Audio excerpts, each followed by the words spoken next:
everyone. Welcome back to this episode of the Healing from Lyme Disease Summit. I'm your host, Dr. Tom Moorcroft, and today we're going to be talking about restoring liver flow and resiliency with Sинклер Кеннелли. And she's a really good friend of mine. We've done so much work together, helping people get their livers flowing better, helping them with their mindset through some meditation programs that we created together. And most importantly, being goofballs, because that's what we do, and helping people to laugh, because that's one of the most important things. Sинклер is one of the few people I know, and probably the primo person for knowing how to actually give you actionable things to help your liver get cleared up, because it's such a critically important and misunderstood organ for how to support. So I wanted to make sure that she was the person we had talking about this, because there's so much bull crap out there. And it's so funny because I usually, when I'm talking with Sинklер, say bullshit. So I'll just like let it out of the bag early. But it's like, we're really excited tonight for a no holds barred conversation about really how to help optimize liver flow and resiliency. Sинклер, what's happening? Hey, Tom, so great to be here. I'm really happy to do this with you. You know that. So let's dive in. How do you want to get us started? Well, as everyone knows already, this is probably going to be a slightly more like tongue-in-cheek conversation than usual, because it's important to actually laugh and smile. We know this from so much research, but also like the liver is kind of like I was going to say it's kind of a stagnant topic, right? And we want to make it not stagnant, obviously, but it's like kind of can be very kind of overwhelming. We're like, we hear phase 1 and phase 2, we hear phase 1, 2, and 3, and then people make up other things. Like, so before we dive into what all this is and clarifying everything for everybody, what takes you down the path that you become like one of the world's leading experts on how to heal your liver, and probably the leading expert on healing it naturally? I mean, like, it just doesn't seem to be a topic that I would just go, oh, I want to be a specialist in liver detoxification. Yeah, no, that did not actually occur to me. And anybody who asks me that, I just That say, you're the best? I learned it the hard way. So I just had to.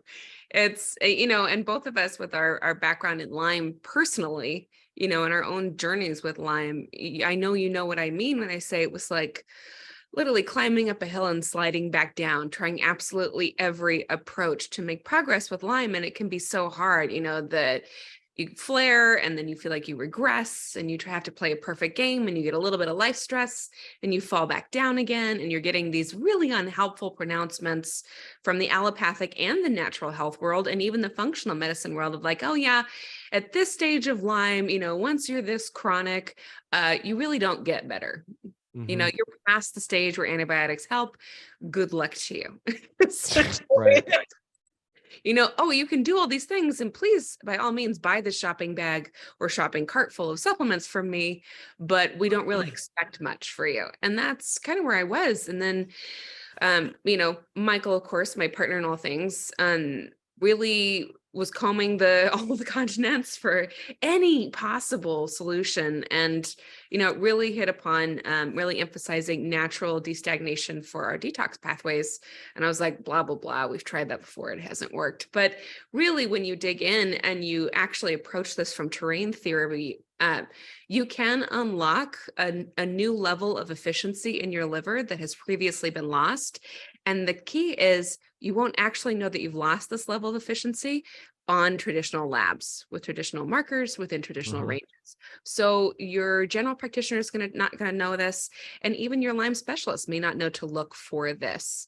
So when you actually though dig into like what the liver does, what we need it for, and why it can help us to reclaim our own capacity to heal from things like chronic Lyme, there's actually a whole lot of potential there. And I think it's important for us to remember too that, the liver is not just about detoxification. Of course, it's, we really love talking about that in the natural health world, functional medicine, but it really is a core heavy lifter for digestion and for regenerating so many components in our body, for skin health, for the immune system, for balancing hormones and reproductive health, and really for, actually managing your own temperament and your very sense of self. If you look at traditional Chinese medicine and how we store anger in the liver. And so I always think of the liver as our master regenerative organ. And if you can give it a little bit of relief and break up the stagnation and empower the liver to achieve efficiency again, then your immune system has a little bit of an easier time dealing with, small things like Lyme. So we really like to think systemically, right? Yeah. So what's this kind of terrain theory thing? Because I mean, it gets thrown around a lot. And, if the liver is going to be doing like all these things, and I mean, before we kind of, dig in the detox and stuff, like for anyone who may not know, or maybe more importantly, for people who think they know, what are we talking about here? Yeah, we're really looking at things in more of like a bioregulatory medicine approach, so systemic. So it's kind of the argument that suggests if the body is well, if it's healthy and is able to achieve and maintain its own balance, that, germs and co-infections and things like that are more of a natural part of life and become more manageable. And the environment will be dealt with, by the body itself. So it's trusting the body's own innate healing responses is more of a plain English way to say it. Mhm. And looking at how can we work with the body and not try to override the body. We're not going to outsmart the body. The body is brilliant. We're really just in our nascency in understanding how medicine works and what medicine can do to assist the body. So when you really think about like evolution, right? Right, right. We're still in our nascency, and that's great. It's an exciting time to be in health, but let's approach it with curiosity, right? Yeah. And it's interesting they were talking about like the anger piece and the traditional Chinese medicine approach, because to me, it's like, and you use the word stored, but I love the word you used a moment before that, which is stagnation, or, and that to me is like so much of what we work with, whether it's mental, emotion, or physical. People talk about trapped energy. They talk about this or that. Like so much of the energy in our body is not like stuff that came in that needs to go. It's just liberating it, if you will, and allowing it to go back, like you said, to the whole and look at and work through the whole system. I think that's really beautifully said, Tom. I know we think in a really compatible way about this. I really want to underscore for people listening, like if you have chronic health issues like Tom and I did, and like the people that we help now, um, you know, consider what part of your body is stuck in stagnation and what needs assistance, right? Mm. It's so critical. So from a liver perspective, like you said another thing, and this comes up so much in a topic I know you and I and all of the many of the folks listening talk about is mold and the detoxification of mold. But if we step a little bit back and we go and we talk about the liver and digestion, because I don't think you can even begin to I think it's so important to understand the liver and digestion before we dive into the other aspects that the digestive fluids actually help with. But what's going on with digestion? Well, I think the first thing that people overlook when it comes to the liver and digestion is bile flow. And I really love talking about bile flow. So I can't help it. It's really exciting, guys. Just bear It's with like me. pee, poop, and bile. That's all I talk about all day long. So like, right? Yes. And tears and like all the fluids. It's so good. So Fluid flow. fluid flow. Yeah. Restore a state of fluid flow. So when we think about bile flow, one of the things we want to consider is so the liver is making bile, and bile is expensive for the liver to make. It's made from bile salts, and it's suspended in liquid in very delicate chemistry. You actually have 50,000 bile ducts in the liver itself, and they comprise of 2,000 miles in this biliary tree. So your liver is a big boy. It's the biggest traditional organ in the body, right? It's so big that 13% of your blood is in it at any given time, supposedly getting cleaned, flushed out, right? And in the liver itself, there are these 2,000 miles of bile ducts in the biliary tree. Now you're producing bile, and bile is flowing down, and it's going and getting stored in your little catcher's mitt, right? That's your gallbladder. And it's getting held there and condensed, and the pH is getting tweaked just right so that in the digestive process, once food has gone through the stomach and is now entering the small intestine, the gallbladder releases bile to meet it. Yes, the pancreas is also secreting enzymes and sodium bicarbonate, but bile is coming to meet and is highly, highly alkaline. So you're getting alkaline substances from the pancreas and the gallbladder to meet and neutralize the stomach acid and food itself to protect the state of the small intestine and to start breaking down and emulsifying your fats, right? And absorbing fat-soluble vitamins like A, D, E, K. We need these for bones, for teeth. Like they're kind of important, right? important for Mhm. hormones. And so your bile is emulsifying your fats, and then your lymphatic system actually absorbs the fats throughout your small intestine through the lacteals. So this alone is a huge part of actually breaking down food. Like we like to talk about detoxification with the liver and how the bile is like your motor oil and you're dumping out toxins through it, and that's great. But you are so much more than a car with an engine, right? Right. And the body's really smart. So it's always going to do multiple things with one substance. So bile is actually helping to break down your food at the same time that it's depositing toxins that should go out through the bowels, which is honestly like your body's favorite way to let go of toxins because it's super safe, or it should be, right? And much more safe than going through the kidneys because the kidneys are not nearly as resilient. So the liver is always trying to protect and reduce the amount of toxins and only send things that must go through the kidneys because they're water soluble and for some reason ain't going to happen through the bile. So that's my little spiel on bile. It's so great, but it's so much cooler than that because it also has like anti-morphogenic properties. So bile is also anti-cancerous. It's also protecting your bowel motility. Like it's so great on so many levels, but it's really expensive to make. And it's again suspended in very delicate chemistry. So if you get just a few toxins from, say, your mother-in-law's dryer sheets, she really loves that bounce, and you were not designed to work with that. And that comes in through the bloodstream because you absorbed it into your lungs or something, went through the lymphatics, dumped out into the blood. Now it's in the liver, and your liver's like, whoa, wait a minute, I've never seen this before.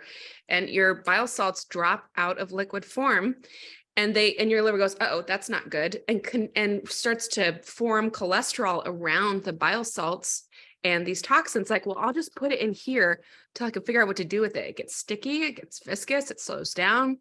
And that's why 80% of women over 40 have toxic sluggish bile. It's not like, oh, you work in a factory or you work in a nail salon. Maybe you do. Most people don't, though. They're just inhaling air and, Right.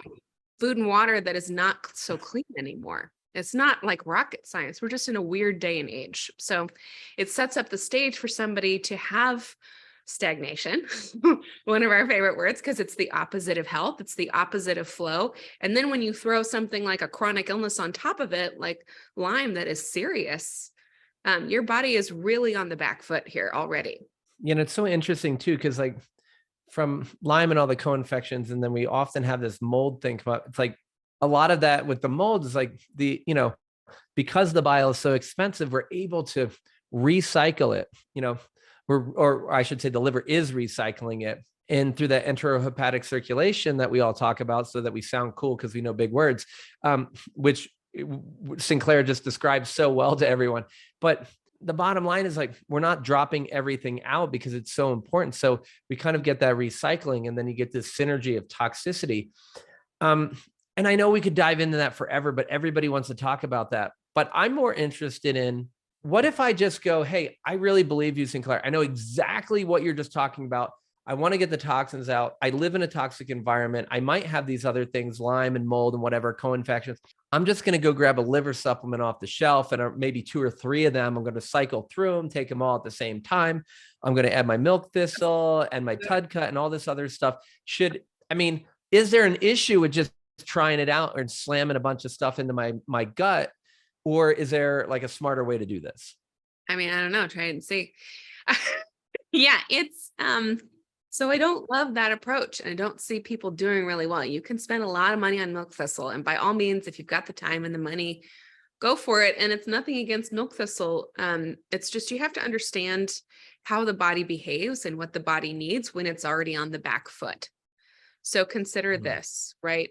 The liver is not just helping with bile to break down, and emulsify your fats. It's also helping to process proteins and carbs, and it's, breaking down a lot of your sugars. So it's really overloaded at this point because we are eating a lot more caloric intake with a lot less nutritional input in it. So we're overfed and we're malnourished, and we're in less of a position to absorb our nutrients now than we were even 25 years ago. And that's because glyphosate really gave us leaky gut, leaky everything, really. It's not just about leaky gut, it's leaky vessels, leaky brain, leaky everything. Oh, yeah. And it inhibits our ability to actually digest and absorb proteins. So when you add something in within that background, that landscape where your body's like, okay, I have mitochondrial dysfunction, right?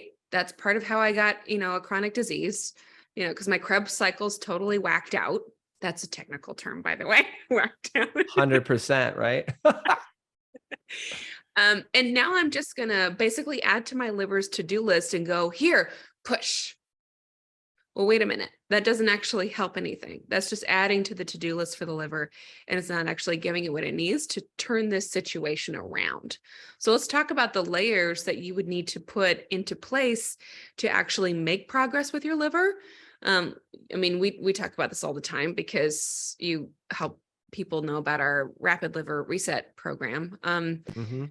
There are layers to this, and there's reasons why people are getting it wrong. So for one thing, you have to take into account if you have mitochondrial dysfunction already. If you have Lyme or mold or co-infections, you might, right? Something to consider and assess with your practitioner.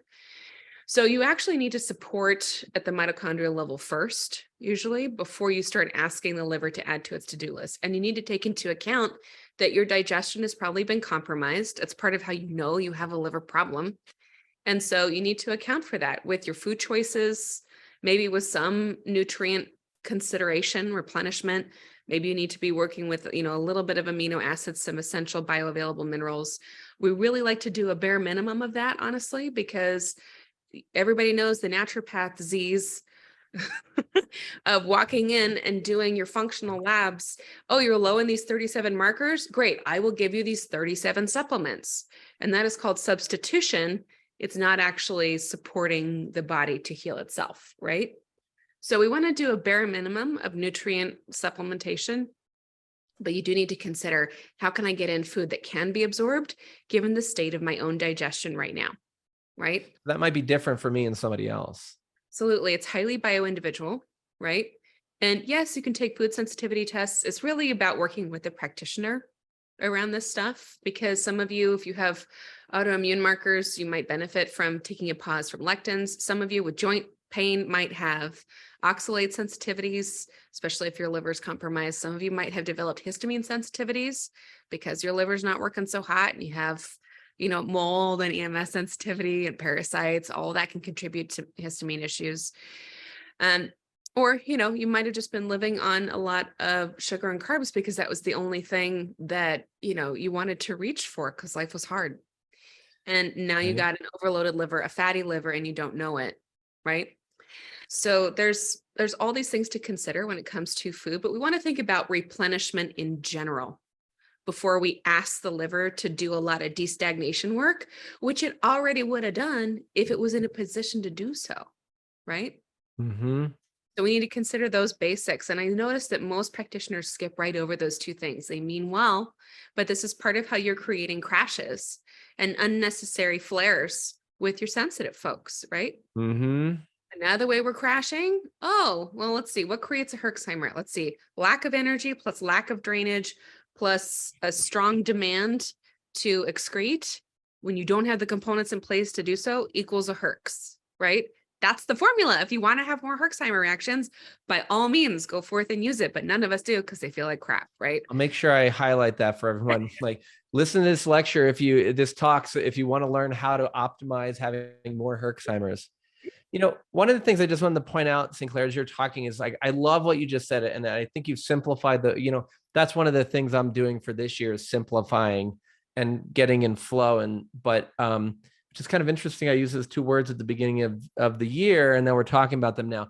But to simplify a concept, a lot of people in this village, group, tribe, the people who are suffering with multiple chronic medical illnesses, it's going back to looking at how the whole system is working, like you were saying.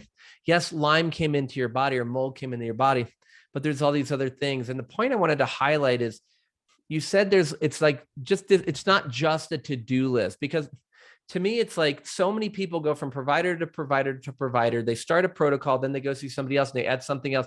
Then they go online and they find something else, or they just read something. Oh, and then we keep adding these to-dos. How many of you have a to-do list that's like longer than the number of hours there are in a year for just today. Because I know if I write a bunch of stuff on a piece of paper, that's what happens. But if I put it, the part that doesn't come with a traditional to-do list, Sinclair, is the structure, the organization into a thing. And so it's not prioritized. And one of the things I tell my team is always, if I have a minute and a half to talk to somebody in between a patient, they're like, oh, let me just check this off. No. I don't want to know what's the easiest to get done right away. I want to know what's the most important to get done. So I just want to highlight for everyone, a to-do list might be great, but most of us know they don't work well. And you need a structure and a program that helps walk you through. And really, I think, like you just said, if you miss the first step, all the other steps might be correct and you don't get any result. Yeah, that's exactly it.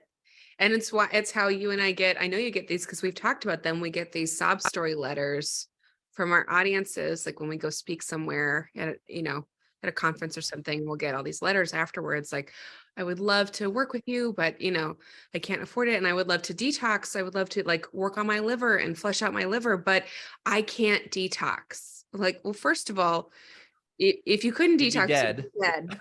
Yeah. And all we're talking about when we talk about supporting the liver is to do what it already knows how to do. We just want to get more out than we're taking in every day. That's just math. So how can we do that, right? And keep it really simple. Like, to your point, I really, the longer I do this, the more I try to simplify it, because I get so sick of, I'm sure you felt this way too when you were really ill. In fact, we talked about this. We both had really bad brain fog, right? And so we'd be listening to these health experts and just get to the effing point. Just give me something I can use, right? And they'd be talking about NRF2 pathways or this enzyme and that enzyme. And nobody cares. Just get to help somebody, get started, right? Right. Well, I mean, I think there's, it's interesting. I talk a lot about the galactin-3 pathway and a whole bunch of other pathways, right? But the difference between talking about inflammation and talking about inflammation through galactin-3 has over 10,000 papers written about it. The pathway, the studies on what addresses it, 84. So I want to dive into the 84 because they actually might be more practical. And then the reality of the situation is I just got to figure out, where does it fit in if it does? There's so much of this overdoing it. And it's the other thing that you and I have done so much work together with that I always love to highlight the important parts is, you said earlier, and this is one of the purposes of our summit. And so everyone remembers, I don't prime our speakers on the purpose of the summit. I'm just I want you to talk about your thing, and then we have a conversation. And lo and behold, Sinclair brings up, oh, I can't detox. Well, if you program your body to think you can't detox, guess what you're going to have a really hard time doing? Yeah. So it's not that you can't detox, because like Sinclair said, you wouldn't really be living anymore if you couldn't detoxify. Your body and this amazing organ, the liver, know how to do it. We just might not be giving it the right. We didn't get an owner's manual, and we live in a weird ass time. But I know somebody who has an owner's manual for you. Yeah, exactly. Right? No, that's so beautifully said, Tom. I love so many things about what you just said, and I think it's really important to highlight and underscore something you just said, which is we didn't come with the owner's manual. We're living in a really strange time. So okay. So, but let's work with the body. And if you're telling me I can't detox, what I'm hearing is, I don't know how to use my body yet. And I listened to somebody who maybe doesn't have the best tools yet, or I didn't use them in the right combination. Might have been great tools, but wrong order, wrong timing, wrong dose, or skipped one step. How many people have you seen? I talked to a gentleman this morning who was just I really want, literally, we spent out of a half an hour appointment, at least 20 minutes of him thanking me. He goes, I feel better. I've worked with you for just about a year now. And he goes, I've worked with other providers for over 8 years with zero progress. In the last year, you've taken me, and this is a 78-year-old person. This is not like somebody in their 20s or 30s that has this, amazing resilience where you can just beat their body. I mean, and again, but what's so magical, and I heard you say this earlier, is that if we give the body the right stuff in the right order, it will do miraculous stuff. Here's a 78-year-old who's just like that, acting like he's a 20-year-old again, in terms of his healing. And it's so inspiring to me when I hear other people say it's not just about what you're doing, but what order to do it in. think it's really cool because I know that you are unwilling to give up on people too. Like our whole practices are filled and our audiences are filled with people who are super sensitive, right?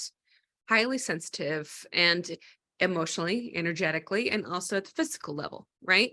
Because we know how to work with those people. So that's who we attract. And I think it's just really important to start where you are and remember that like the stream is always flowing. We'd like it to be nice, even, wide, smooth riverbanks because that's when the river runs smooth, right? If it's gotten, more and more stagnant and more condensed, you're going to get some rapids in there, right? Some boulders and some unnecessary whitewater. And so that's when you need to proceed with care and work on widening the banks again so that more can flow out. But with a really narrow stream, like really narrow banks, and you're already in whitewater, you don't push the water faster. You don't add mobilizers and chelators and push the body past its limit. You work on destagnation, widening the banks, smoothing things out, mitochondrial support, drainage support, easily absorbable nutrients, smooth, flow, and then more and more can release because your body already wants to do it and already knows how. So like when we think about destagnating the liver, we have sort of a choose your own adventure, right? So we do no flush, pulse flush, and a deep flush. And when we started working with these tools, Michael was willing to do the deep flush. He was willing to push himself really hard, feel like shit, have a down day, do stuff before he was ready. He was just like, he's the experimenter, right? He's like, I wonder what this does. Take 2. No, I'll take the whole bottle. Let's see what happens. He's that guy, right? Whereas I'm like, oh my God, I was so fragile and so sensitive. Like, don't knock me off my fragile little thin line I have to walk without crashing. I got to play a perfect game here and I still might crash. So I started in like basically the no flush lane and eased in, widen the banks, lower the reactivity, support drainage, support mitochondrial support, bring down unnecessary inflammation, all that background noise, right? Meditation, anti-inflammatory diet that was geared towards me. Then we started doing pulse flushes with me and I got out 15,000 stones that way. 15,000 over a period Insanity. of like 6 months. And yeah, I'm a Virgo, so you know me. I stood over the toilet and I killed it. Yeah, where I'm just like, that's cool, and flush it. It's really interesting. I think you made an amazing point. There are people with chronic illness that fall into multiple categories often with, like, let's just take Lyme. There's the people, and in my experience, they're the people that if they sit down or lie down, they will never get back up. And I was one of them. If I stopped going forward full bore, I wouldn't make it. I literally would have just died. But like, and that kind of sounds like Michael, but then you look at like other people who are super sensitive, they have to lie down and rest. And I mean, this is a figuratively, not literally, but maybe a little of both. But if they don't stop, they're going to crash. Yeah. So I think it's so important that the two of you work together and you have this understanding of the individuality and like how some people can really go for it. And that's the thing we're trying to, Sinclair, tell everybody not to compare themselves to other people and have their wonderful own personal healing journey. So I love that you said that. And I also would love to just for a moment, touch on the thing you talked about, like meditation and mindset. Like, are there, I mean, I think at this point, we all know it's important, but how important is this from your personal experience in healing and especially addressing sort of this, chronic liver stuff we've been talking about? I think it's essential because to like what you said earlier, what's stored in the body?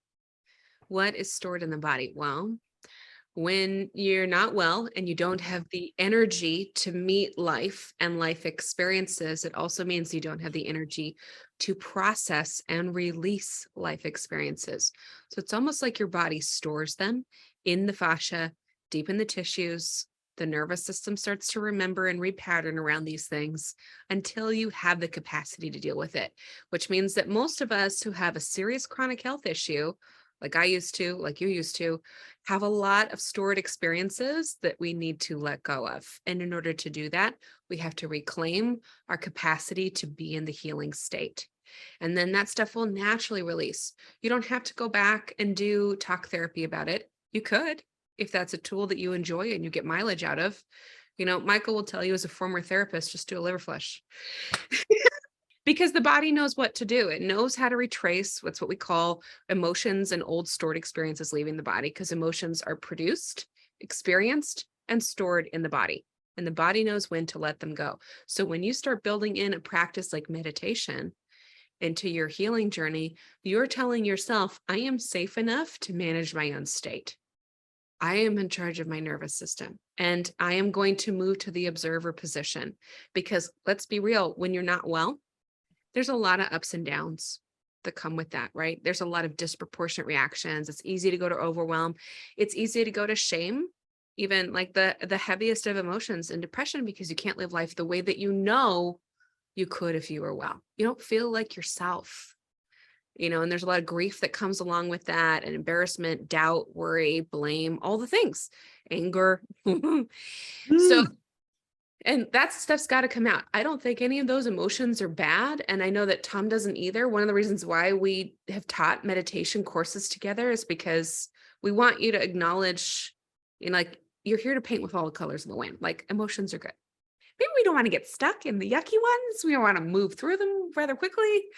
But that's what meditation is for, is to move to an observer position. Like, oh, I just had a disproportionate reaction. I wonder if it's because I'm tired and I'm not feeling so well. Can I give myself grace? And those kinds of options become available to you when you start meditating daily, right? Right. Well, and I think the thing too, but we've always run into with meditation is it's about awareness and just questioning, is there another possible interpretation? So many people are labeling today. So if we were to just say, hey, that label may or may not have been appropriate at the time, is it still appropriate? The only way I can even begin to do that is to observe or be aware, because I think a lot of people think meditation is like, oh, like sitting in a corner or a dark room or in a cave. Meditation is becoming familiar with the state you want to live in.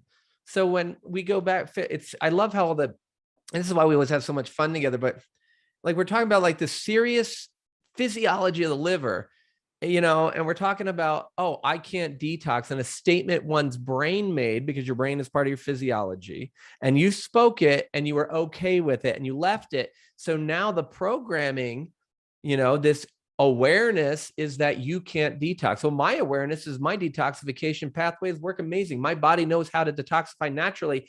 And not only that, but each and every day I provide it with the fuel and the nourishment that it needs to do so. Because then there's a day where when I develop the resiliency that you talk about, Sinclair, that's when I can go and I can have that tiramisu when I'm traveling. And I might feel a little off, but I can do it once in a while, maybe. And the sicker you are, obviously, the more you have to follow it. But later on, you can have some flexibility, and it could be in thought. So one of the things we always talked about was, hey, if you're the person who says, I can't detoxify, my liver's clogged or whatever, you could just go back and change that. That's the beauty of quantum physics. We know that the past is kind of the past, but more importantly, it's what we think about the past. So just go back and change it. Change your story today. And that's what our whole summit's about. Changing your story, understanding that you can do this, and that the emotions that you have, like it's interesting. There's been this through line of things we talked about, Sinclair, but you always bring out like that kind of wrap it all together thing in me, because it's like, and I'm like, oh, be worthy of your healing. Be aware of that you have the opportunity to be worthy of healing, even if you don't feel like you are. Healing is out there, but just be aware that you can change this, and that it doesn't matter if you believe your liver can't detoxify. It still can.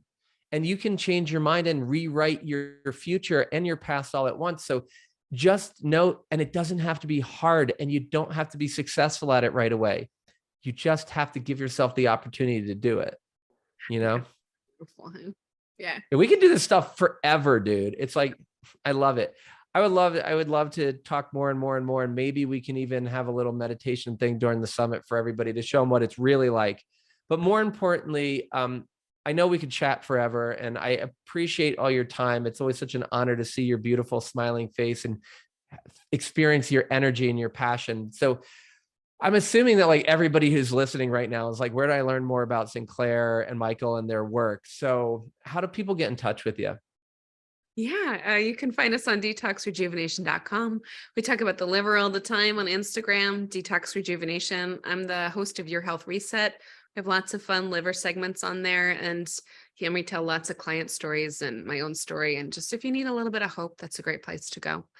Just want to remind you guys that you're never too sensitive or too tired or too, whatever to heal. It's never too late. You're always healing. If you weren't, you'd be dead. So you know exactly what to do, or your body does rather, and just needs a little bit of help to become in the position to let go and regenerate at the rate that would really thrill you. So I love it. you want to do one last practical tip before we sign off? I would love to. Okay, so I want everybody to remember that there's lots of ways to take things in. If you're too sensitive to bring in things that that would support your liver, but you can't tolerate them, often what you're talking about is ingesting a supplement, and the top of your digestion ain't working so well. That's part of the problem. So remember that things can be taken rectally or topically, or yes, through IVs, but honestly, rectally is much more efficient financially and energy wise than IVs. And so there's a lot you can do with an enema bucket and some suppositories. So there's lots of room to explore there, literally. I'm a giant wuss. Okay. If I can do it, you can do it. And just say that right there. And just remember that when you're working on the liver, you're going to have an energy issue. So energy always comes first, right? And you may also have those digestive symptoms we talked about, the nausea, the gas, the bloating, histamine and oxalate sensitivities. Think about what you can do to reduce irritation on the body with your food, right? Because you want the most amount of energy left over to heal, which means you have to have the least amount of energy spent on digestion as possible. Yeah. And last tip, you don't want to flush a clogged toilet. That will create symptoms. Please don't do that. So don't try to detox. Don't listen to practitioners out there who want to push detox and mobilizing heavy chelation metal like stuff without drainage. So we're always restoring a state of flow first, releasing stagnation. The rest will take care of itself. So literally drainage from the bottom up. That means, yes, lots and lots of bowel support. Go have fun. I love it. No, it is so important. And if anybody wants to hit me up after the summit, I've got some awesome stories about, rectal being when IV is not available, saving people's lives. And it is such a great set of tips. Sинklер Kennelli, thank you so much for being here. Everybody check out detoxrejuvenation.com. We will get you some wonderful additional information about Sинklер on our summit resource page. I know she has a beautiful bonus for us. So we're really excited. Sинklер, as always, I love you so much. Thank you for being here. Love you back, man. Thank you so much for being an advocate for everybody listening. Like your heart is so huge and you're so brilliant. We're just all very lucky to have you in this community. Thank you so much. And everyone, thanks for joining us for this episode of the Healing from Lyme Disease Summit. Until next time, I'm your host, Dr. Tom Moorcroft. I'll see you in our next episode.